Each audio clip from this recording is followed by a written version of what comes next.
As we get started today, I want to tell you right from the beginning that I'm going to have a lot of information today, and I am going to have to go really quick. So if you need to read this message later, I have 15 copies of it. I'm just going to put them here. If you want it, you can come get it afterwards, but I wanted to provide that in case there was something that I went too quick through that you wanted to come back and check out, okay? Does that make sense? Okay, so we're doing a 2-week thing here called Mirror Mirror, and ultimately what we're going to do is talk about some mental health stuff.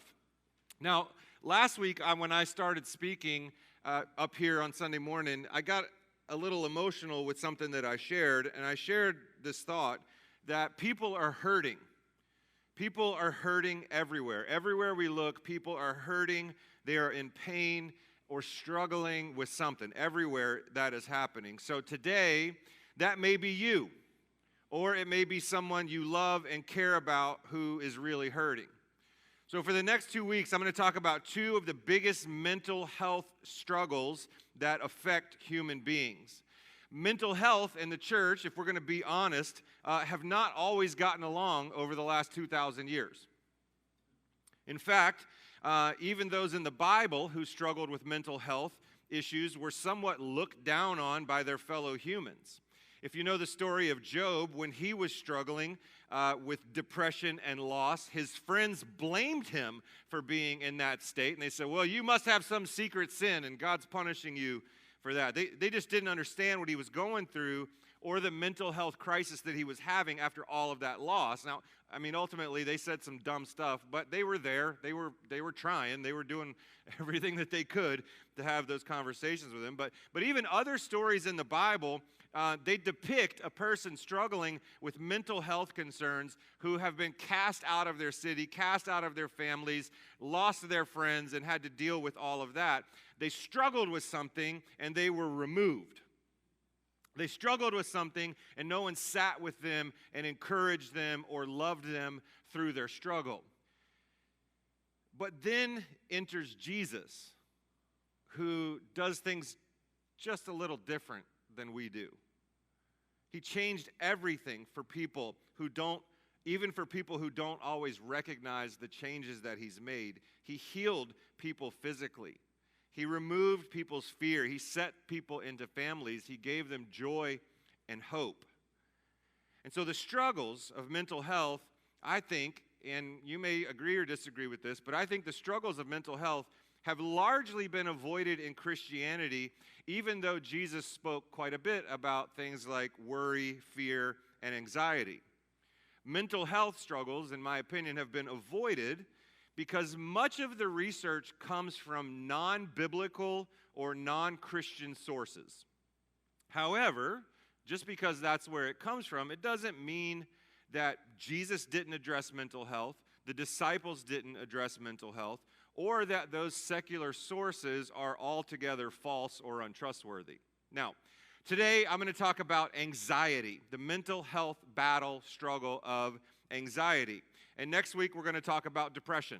So 2 super uplifting topics to talk about as we go into fall, all right? So I want to show you a quick video that takes kind of a humorous look at anxiety and some of the effects of it. So if you don't know anything about anxiety, if you've never struggled with that, this video will give you just a little peek into what anxiety is really like. Go ahead with that video, Ross. It's time to wake up. We've got a lot to do today. We're not going to get any of it done, though, but we will spend a lot of time obsessing about it. Awesome. Come on. Can't wait. Mommy, can I have a sleepover at Jenny's? Let's have some breakfast first, but I don't see why not. Whoa, whoa, whoa, whoa. No. What? Have you not seen Chris Hansen to Catch a Predator? It's going to end up on Dateline. You know what? Maybe next week. Don't answer that. Why? It's Jenna. She's going to want you to go do something, and then you're going to have to put pants on. Ew. It's a good point. This is too much. What? All of it. Everything. I'm not even doing anything. It's too much. You're right. It's too much. You're right. Hair, stomach hurts. No, it doesn't. Yeah, it does. No, it doesn't. You feel that? Our appendix is probably going to burst any second now. Let me just Google it really quick. Yes, I would love to hang out sometime. You're a liar. Yeah, that sounds good. No, it doesn't. Okay, great. I'll talk to you soon. No, you won't. Bye-bye. You'll never talk to her again. Can you please shut up? Hi. She hates you. What? She's laughing at your pants right now. I knew I shouldn't have worn these. Grab our money. I have it in my purse. No, I mean, like, get it in your hand. Why? I don't know. Do you want to hold up the whole entire line and look like an idiot while fumbling for your change? That's a good point.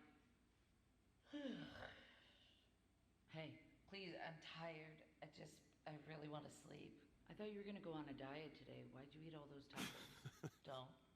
You got to go grocery shopping tomorrow, but you have to put gas in the car first, which sucks because your debit card hasn't been working lately, so I don't really know what you're going to do. Probably just freak out and stress about it. Why don't you stay awake for a couple more hours and think about that? I will kill you. I'll see you tomorrow. Yeah. So anyway, that's a look at anxiety, and if you've been wrestling with anxiety in your life, you kind of know that's it's that it's this scenarios that are created in your head that then annoy you and eat at you and just mess you up for the day. I'll tell you this, that there was a time in my life for many years when I did not understand anxiety at all. I was one of those people who would probably have told someone to get over it, buck up, stop being a baby, do something, just be a man or be a woman or whatever. I would have said some really dumb stuff. But through a really painful series of trials, I came to understand exactly what it feels like to struggle with anxiety and massive hour-long panic attacks. I'll spare you the details of that, but I just want you to know that I have struggles and have struggled with anxiety and depression tremendously. So my goal for today and for next week is I want to validate that anxiety is a real thing for people. I want to inform those who don't know anything about anxiety, and I want to provide some biblical and practical solutions for dealing with anxiety. Because here's the deal when it comes to anxiety. The only way to overcome anxiety or depression is to fight. You must fight. Anxiety or depression will not be overcome passively. They will not be overcome by passively objecting to their effects in your life. So when it comes to anxiety, the first thing that I want to say is this. I believe you.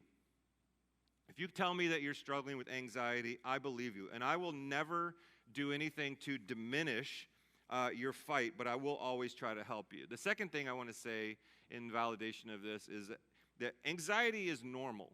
If you're struggling with this, you are normal. We're all broken people, and we all have struggles. Some people struggle with anxiety, some don't. Some people's struggles are whatever they might be.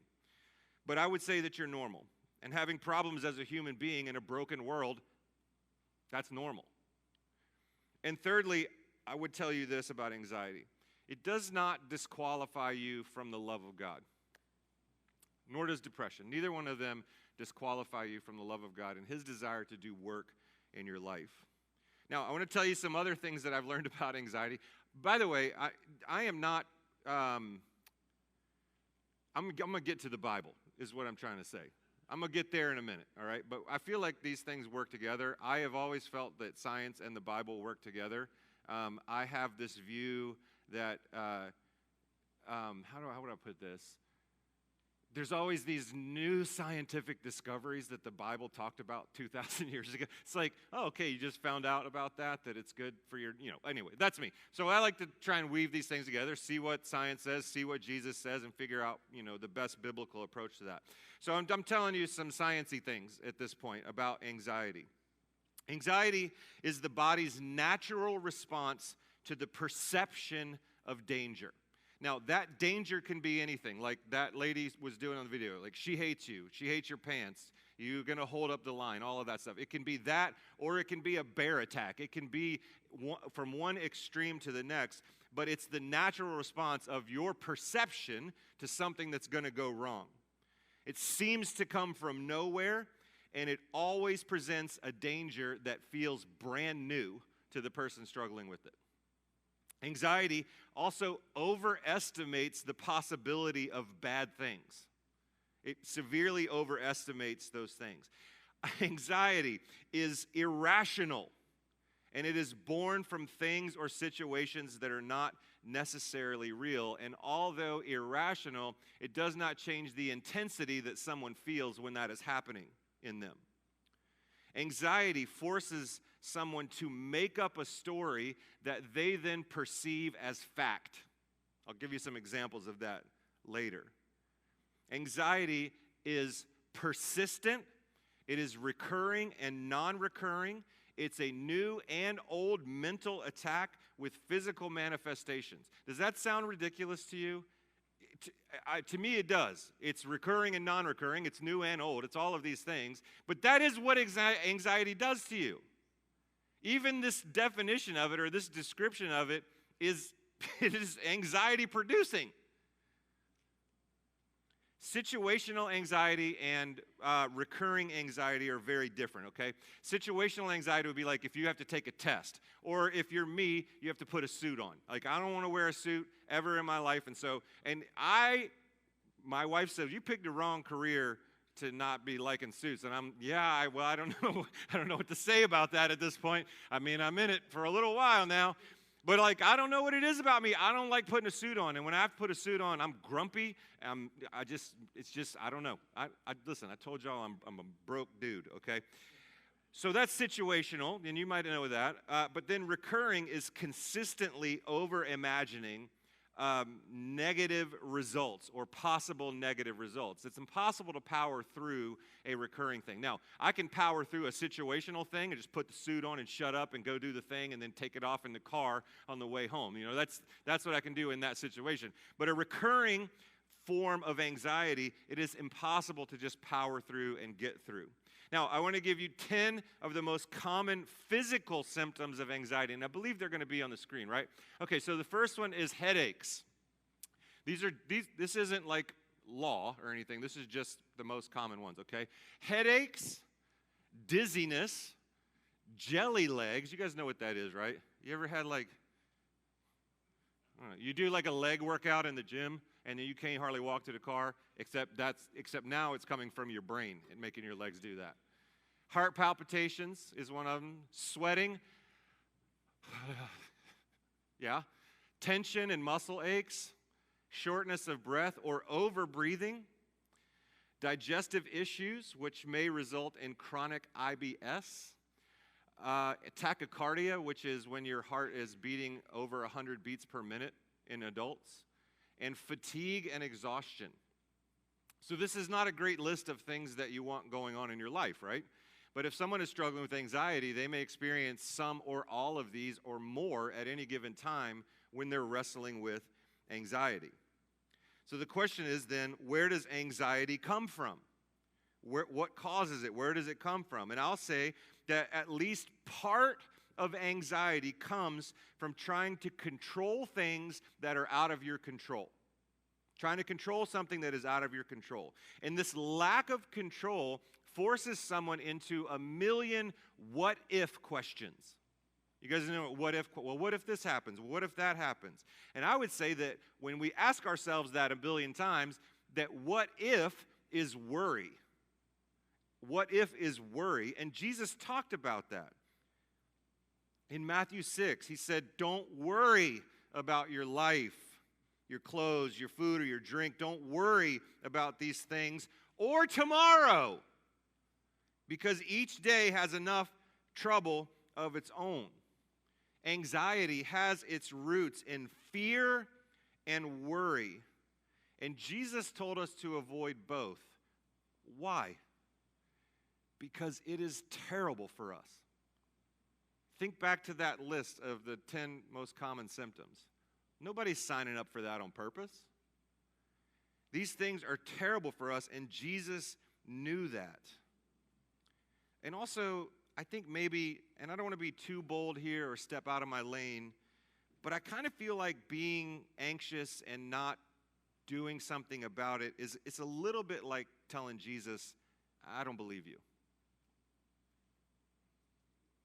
Anxiety requires a fight. In church, you're not fighting if you're not swinging. You're just getting beat. Now, I told you that I've wrestled with anxiety, and I told you that I've had struggles with depression, and I want to share some of the things that I did to fight back. All right? Is that okay? By the way, it's all on these papers here that you're welcome to have at the end today. No, we're not having I thought we were having a musical breakdown. Okay. All right, so here's some things I've did when I was fighting anxiety. The first thing I did is every morning I woke up, I wrote 5 things down that I was grateful for. Every morning. I don't know how long I did that, and I did it until I didn't need to do it anymore. I wrote 5 things down. Brené Brown, a clinical psychologist, says this, and I like this a lot. She says, it's not joy that makes us grateful. It's gratitude that makes us joyful. And that is from science, but that is biblical. We must be grateful for everything. Instead, what's the opposite of that? Discontent, complaining, annoying to be around, whatever it might be. So I wrote down 5 things I was grateful for each morning. The second thing I did was I quit negative self-talking myself. I quit negative self-talk. And what I did is in my bathroom, I had a little spiral notebook that was about yay big. And every night before I went to bed, I wrote a note to myself that I would find in the morning. And I tried to write it really quick so I wouldn't remember what I wrote till the next morning. So it would be like a new surprise for me. And I would write something like, hey, you got this. You're handsome, or, whatever things. Your shoes are dope. I don't know, just whatever, just encouraging thing. And then when I woke up in the morning and went into the bathroom, that was the first thing I saw was a note of encouragement that was positive about me. Because I don't know if you realize this or not, but you can talk, if you can say 500 words in a minute, your brain can think 15,000 words in a minute. Okay, so if you're self-talking negatively in your head, that's a lot of stuff going on in there. So I quit negative self-talk by writing myself positive notes. Does that sound dumb? Yes, it does. But it worked. And you know what? Nobody told me to do it. I just dreamt it one day. I should probably write a book about that. So I quit negative self-talk. I got into professional counseling. I see the value in professional counseling. If you don't, I'd love to tell you my story. I learned how to reframe my anxious thoughts. Reframing is when you take a negative thought and you flip it on its head with something positive. Now, I'll give you an example. And listen, I have been in trouble for this in the past. I've been told I was too transparent. But I don't care. I don't care if someone thinks I'm too transparent. And here's why. If somebody's struggling with something that I've gone through and I have a story about something that happened in my life that can help you, then so be it. Then so be it. Okay, so here's a story that involves my wife, but it doesn't even involve her. It's just me, and it was the anxiety that I was dealing with and going through. So here's the example of reframing an anxious thought.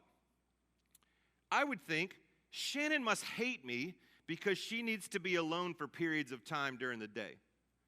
I'd sit and I'd go, well, she must hate me. She's so mad at me. Look, what's going on with her? Like, I wish that everything would just be good again. But here's the thing. Shannon is an introvert with an extrovert's job. For 13 hours, every shift she goes, she has to pretend to be an extrovert. And if you are an introvert, you know how draining that is. So I had to reframe that. She's not upset at me. She's drained. She needs to be refueled. She's an introvert. She needs to be refueling alone. It doesn't have anything to do with me. Now, this is what I'm saying about the anxious thoughts. They are utterly ridiculous. But when it gets in your head, it starts spinning and spinning and spinning and going and going and going. You go, this is real. This is happening. It's real. But it's not. And that's the problem with anxiety. And that's why reframing it is something that we need to do. I journaled almost every day. I hate writing with a pen. And because I've been typing for 25 years, and I can barely write anything. I get 2 sentences in, my hand, I gotta like, my hand is killing me. You know, but I had to keep going. I had to keep doing it. I journaled almost every day. I spoke to my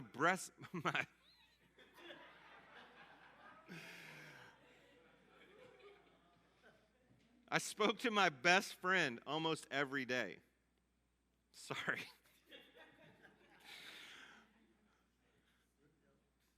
I prayed and I journaled my prayers. And some of my prayers were really mad. And I want to just note that I didn't, and I'm not saying that someone should pray away their anxiety. I begged God to take away my anxiety, and He did not. It turns out I had to go through that desert so that I could learn how to fight. And if Shannon texting me, if you have ever tried to pray away your anxiety and Jesus didn't immediately remove it from you, you might be left to think that He isn't listening or doesn't care. And it's very dangerous to tell someone to pray harder when they're struggling, because God may or may not be wanting to remove them from that thing that they must go through. We should pray when we struggle, but we should also realize that God is with us in the struggle.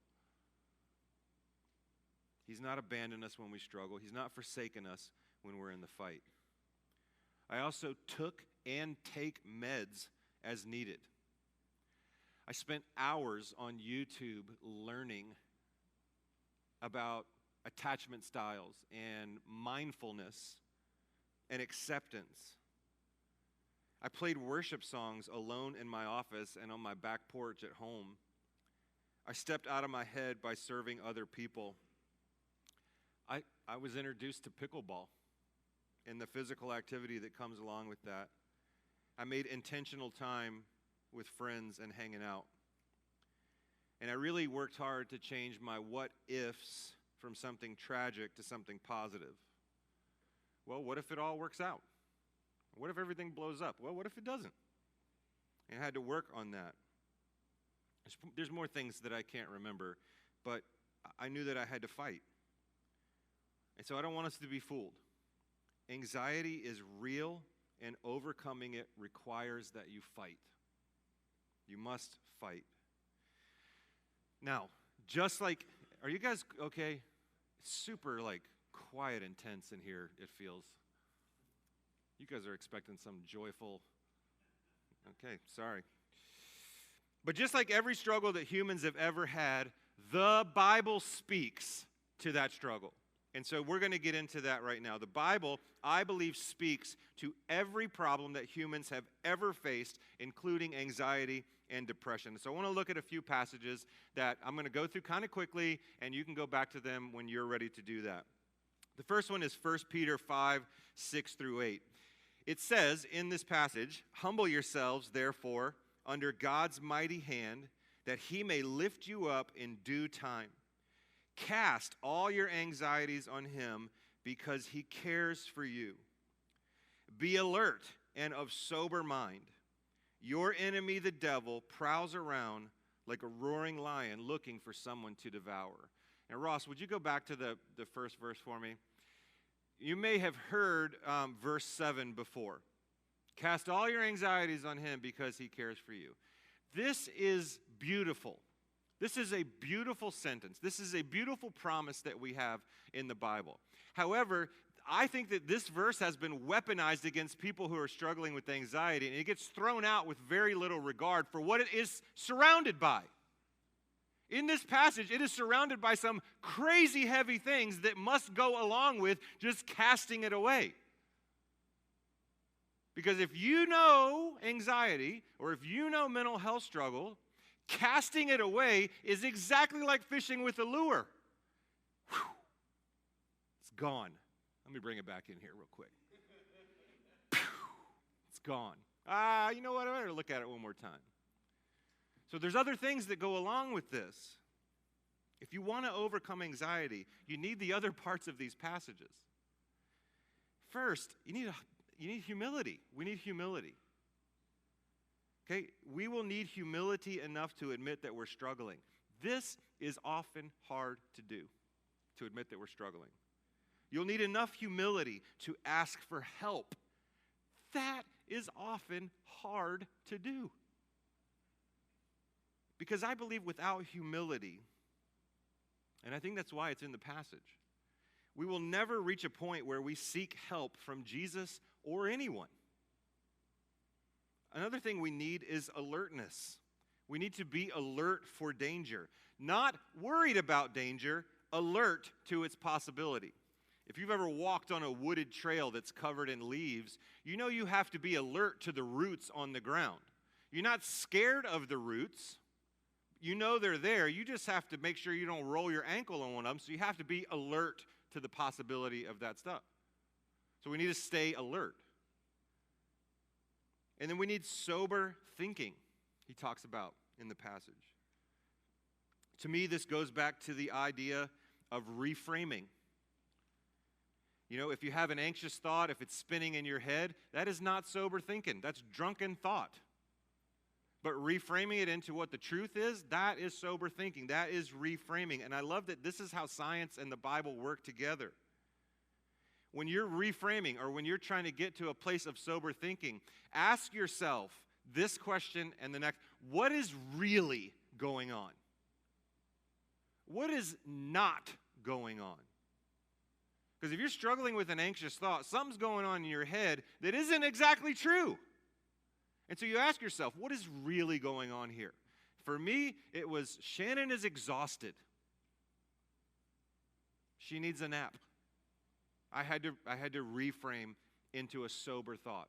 Now, I'm not throwing her under the bus, throwing myself under the bus in the struggle that I went through. Okay, so don't be talking to her about her. She don't like to talk about being an introvert because she's a introvert. Okay. But reframing anxious mindsets, but when we do that, we are resisting the devil, which is what's encouraged in the passage. When we reframe the negative thoughts, we're resisting the devil by having clear, accurate, and Jesus-led thoughts. That's what sober thinking is. Another passage in Philippians chapter 4 says, "Rejoice in the Lord always. I will say it again, rejoice. Let your gentleness be evident to all. The Lord is" what? He is near. "Do not be anxious about anything, but in every situation, by prayer and petition, with thanksgiving, present your requests to God. And the peace of God, which transcends all understanding, will guard your hearts and your minds in Christ Jesus." This is another one of those passages that the middle gets plucked out and thrown at people like a grenade, and we need the other parts of it as well. Well, I'm feeling really anxious. Well, the Bible says don't be anxious about anything. Okay, I guess I'm just not anxious anymore. But these other things are involved as well. We must be able to rejoice. And that's gratitude. We're giving gratitude. We're putting out gratitude. We must be able to rejoice in a situation that seems impossible to rejoice in. And it's possible to do that because the Lord is near. Don't be anxious about anything. Why? Because the Lord is near and He's got your back. After all, what good does it do to be anxious about anything? Pray to God. Why? The Lord is near and we can talk to Him. Be thankful and grateful. Why? Because the Lord is near. Present your requests to God. Why? The Lord is near.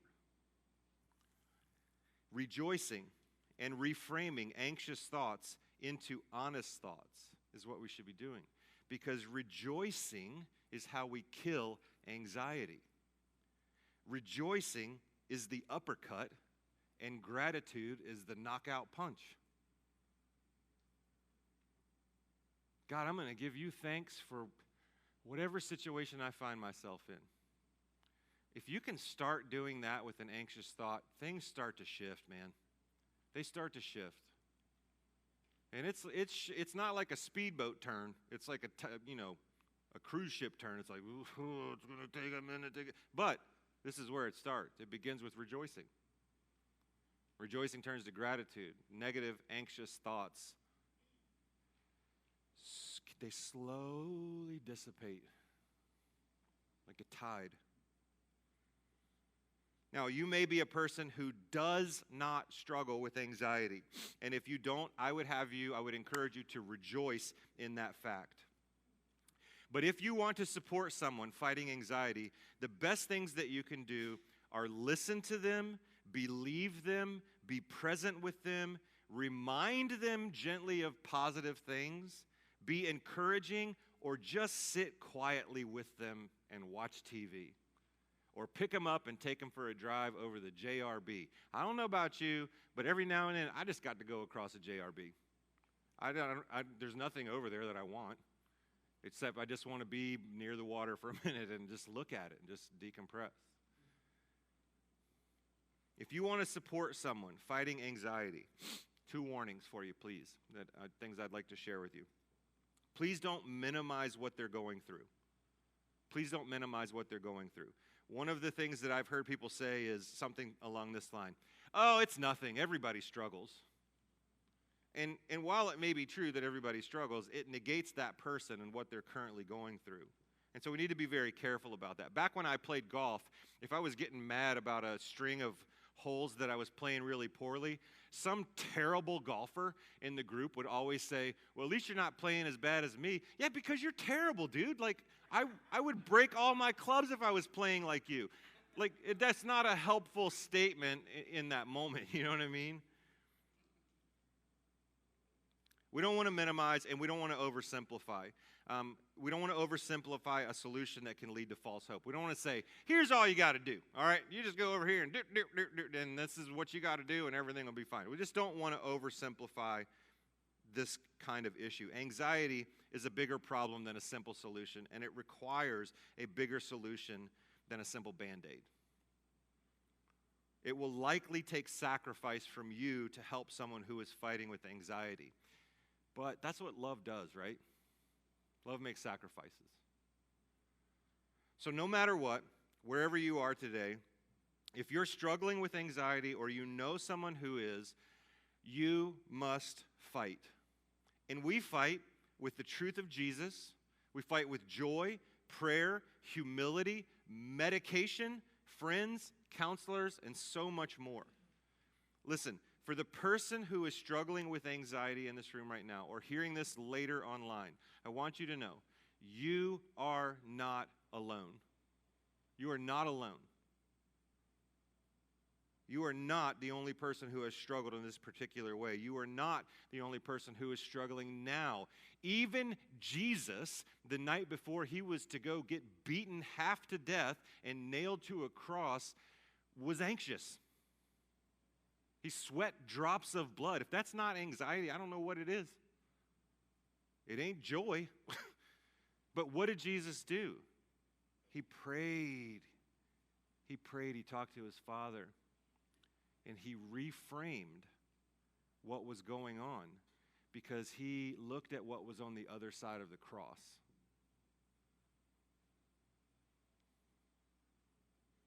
If you and I can make a decision to rejoice in our anxiety rather than allowing ourselves to be dragged down into the muck and mire, we will beat back anxiety with extreme prejudice.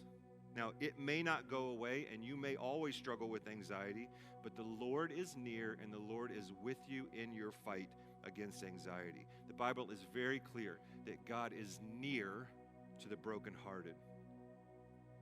Now, not all human beings struggle with anxiety, but we all do have something in common, and that is our sin.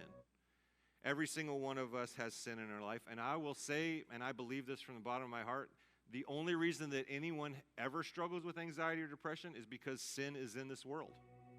You know, I don't believe that Adam and Eve struggled with sin and depression prior to, ruining everything.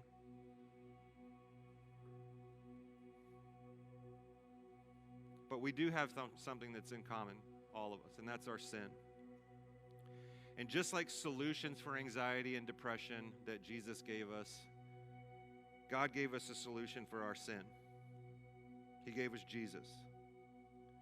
We celebrate that solution through communion. Every single Sunday here at Northampton, we take a moment, and I need to go grab mine.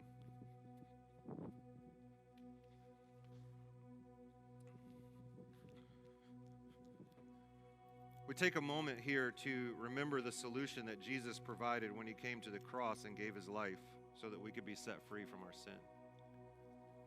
We live in a broken and fallen world, and I've said that numerous times today, but it's not going to change until Jesus comes back or we go be with him in heaven. It's going to be something we deal with. We're going to always have struggles. We're going to always have struggles. It doesn't change the fact that God is with you in the fight, and he is with you in the fight. This bread represents Jesus' body. This juice represents his blood that was shed for us. It represents the solution to our sin. And we don't have to be perfect because he was perfect for us. So let's just take a moment. Before you take it, before you toss it in, just take a moment to quietly just thank Jesus for this solution that he gave.